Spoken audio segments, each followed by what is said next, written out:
California officials hail massive crack in toxic chemical tank as positive sign for state's ongoing apocalypse.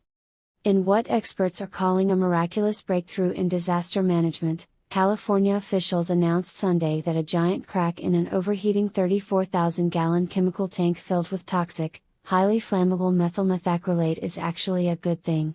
"This is tremendous progress," said Orange County Fire Authority Interim Chief T.J. McGovern, beaming with a kind of cautious optimism usually reserved for people who just discovered their house is only half on fire. The tank was building pressure, threatening to either leak deadly fumes or explode like a Gavin Newsom press conference. But now, with this beautiful crack, we're seeing pressure relief.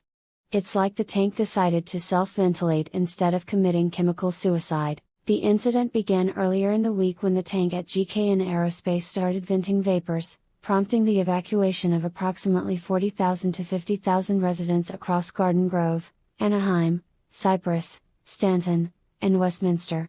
Governor Gavin Newsom quickly declared a state of emergency, his third this month, and requested federal assistance from President Trump, because apparently even California's disasters need to be intersectional. Local resident Karen Delgado, 47, who was forced to flee her home with nothing but her essential oils and a reusable straw, told reporters, first the wildfires, then the earthquakes, then the rolling blackouts, and now this.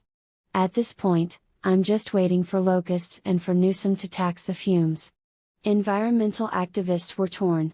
Some praised the tank for transitioning to a cracked state, calling it a bold act of chemical fluidity.